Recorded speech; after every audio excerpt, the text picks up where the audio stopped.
workout today and some elongation. So if you have one of these bands, that's going to be super helpful. If not, you can use a pair of stretchy leggings, maybe a yoga strap. Try and fashion something similar to this if you can. And also we're going to use a chair we're going to be doing our forward fold to get some elongation as well. So having a chair or just a surface close by that you can pop your hands on. Go and grab that and put me on pause. Shoulder stability is so important for those of us with scoliosis. Our shoulders can really get thrown off due to the curvature and the rotation of our curves. The exercise that we're going to be doing, you might have seen me do it before if you've done some of my other YouTube videos or if you're part of my membership site. All curves and fusion can do this. Let's just discuss what curves should be doing what, and I'll try not to make it sound really confusing. Yes. Right thoracic, left lumbar. So if you have a rib hump on the right side of your upper back, then you're going to be pulling down the right arm. And the idea of what we're trying to do with this exercise is with this thoracic curve, this shoulder tends to rotate forward when you have quite a lot of convexity, quite a lot of rotation in that thoracic spine and that curve. Because of the shoulder rolling forward, it just kind of creates this posture. It makes the shoulder really unstable. It's internally rotated.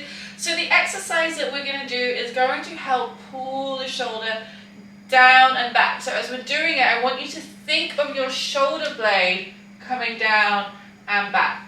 So right thoracic, left lumbar, or just right thoracic, you're going to be doing the right shoulder. Left thoracic, right lumbar, or just left thoracic, you'll be doing the left shoulder because that is where your convexity is, your rib hump should be. If you have no thoracic curve, you're just going to, and a lumbar curve, or maybe a fusion with not very much rotation, you're going to be doing both arms at the same time. So I really hope that that makes sense. We're going to be doing 10 reps. So you're going to grab your band. We're going to come back to those standing scoliosis corrections. So get strong arches through your feet, push through all four corners of your feet. Get your ankles, your knees, your hips, everything aligned. Squeeze your tummy muscles. Maybe push your hands into your hips to get length into the spine. That feels good. Trying to get everything as elongated as possible. Then we're going to take the arms out nice and wide, like a big V shape, not like this, out nice and wide, because that's going to help us get the expansion which we need. Make sure you don't flare the ribs when you're in this position. The core is nice and engaged and you're reaching up, keeping the elongation, pushing up through the crown of your head. So we're going to pull the arm down that I just mentioned. So right thoracic, you're going to pull the right arm down. Left thoracic, you're going to pull the left arm down. And when you're pulling the arm down like this, the elbow is in line with the shoulder and the wrist is in line with the hand. So not like this, not like this. Nice 90-degree angles. If you're pulling down both arms, you're going to be like this. So you're going to be moving through up and down. If you're pulling down one arm, you're going to be coming down like this. So let's go. You're going to inhale, reach your arms up high. Exhale, pull the band. Inhale, lift. Exhale, pull. Every time you inhale and lift, you think about getting long. And you exhale, pull the shoulder blade down onto the ribs. Inhale, reach. Exhale, pull the shoulder blade down. We're trying to stop that rounding through the shoulder. We're trying to strengthen the shoulder back in a better aligned position. We're going to do 3 more. Inhale, reach. Exhale, pull. You might feel a little burn. That's okay. Keep going. Inhale, reach. Exhale, pull. Inhale, reach. Exhale, pull. Hold it, hold it, hold it. Squeeze that shoulder blade down and back. And good, relax, give the shoulders a little shaky, and then we're going to come and do some elongation. So feet shoulder width apart, you can come to the back of your chair or perhaps to your table or whatever it is that you're using. We take a nice big inhale. Remember, we want to fold at the hips, hinge at the hips, not the spine. Keep the spine nice and long. You can have a little bend in your knees, reach your arms forward, send your hips back, squeeze squeeze your tummy muscles and get some nice big deep breaths into the back of your rib cage. 2 more big deep breaths. Can you get a little bit longer through the spine?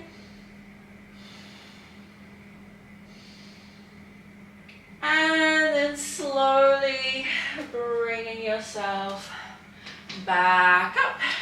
Good, you can give yourself a little shake it, shake it, shake it, shake it. And then we're going to move through it one more time. So just re-explaining that, you know, we're trying to work on this shoulder to stop it from rounding forward. You might have, it might be your other shoulder, you've got to know your curve, but trying to stop that rounding forward of that shoulder. The reason why we reach the other arm out. So if I have a right thoracic curvature here, when I reach my left arm out, it helps to pull this curve back into a better alignment. These ribs on this left side are also concave, so it helps to open up these ribs. That's why we hold this arm out and we pull the other one down, just so you kind of understand what you're doing and why you're doing it. So, one more time. Let's come on up. Getting ready, long through the spine. Think about the arches of your feet. Reach the crown of the head up to the ceiling. Get a big inhale, lift and lengthen. Exhale, pull.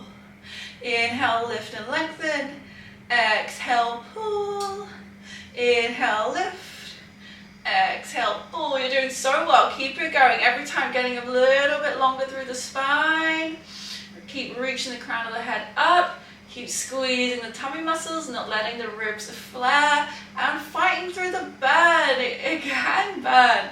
It is a shoulder workout, shoulder strengthener, but also in just a good way that's helpful for our scoliosis. Just holding this long, elongated position for our spines is just also great as well. Let's do 3 more. Big inhale, reach it up. Exhale, pull. Inhale, reach it up. Exhale, pull. One more time. Inhale, reach. Exhale, pull. And then traction time. So big inhale, reaching the arms up towards the ceiling. Exhale, folding at the hips. Lengthen the spine, little bend in the knee. Don't let the rib cage collapse down towards the ground. Get some nice, big, deep breaths into the back of your ribs.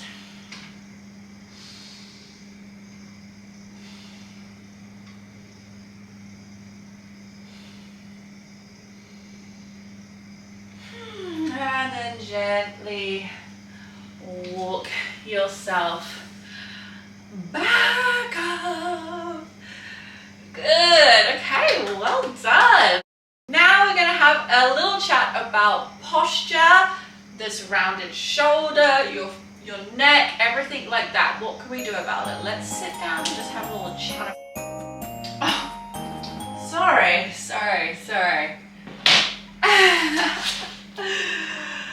Let's chat about that. Did you see how awful this posture is when you're sitting and playing on your phone like that? Like, oh my god, it's so bad. With the rib hump extending back. The one thing that is really common with scoliosis is that we do get this forward neck posture.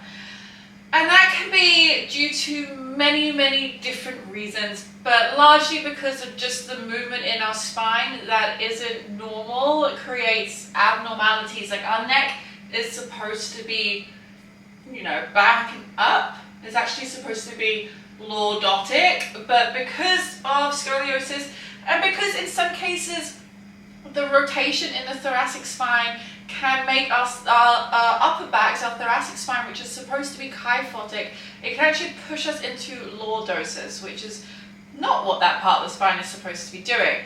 And because of that, it does the opposite with your neck. Your neck is supposed to be lordotic, but it can actually make it kyphotic, which means it starts to round forward. And then when you do things like what I was just doing, when you're playing on your phone like this and you're slouching forward and you're letting the shoulders round forward, like it's just going to progress that kyphotic position in your neck, and it's going to make the posture not very good. So my tips for your posture: 1, strengthening your spine, keeping your spine, your core strong, and that's going to give you some support to actually hold yourself up better so you're not slouching all the time. Be aware of how you're sitting, be aware of how you're looking at your phone, because if you spend all day like this, it's gonna progress that forward neck posture, especially if you're younger, in your teens or 20s. You've got years and years and years and years and years of doing that, so just be aware of that. When I'm on my phone, I try and lift it up higher.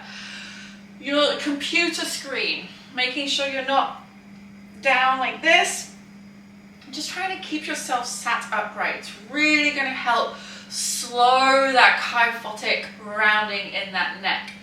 The rib hump makes us look like we have bad posture because it kind of creates that humpiness and then makes the shoulder round forward.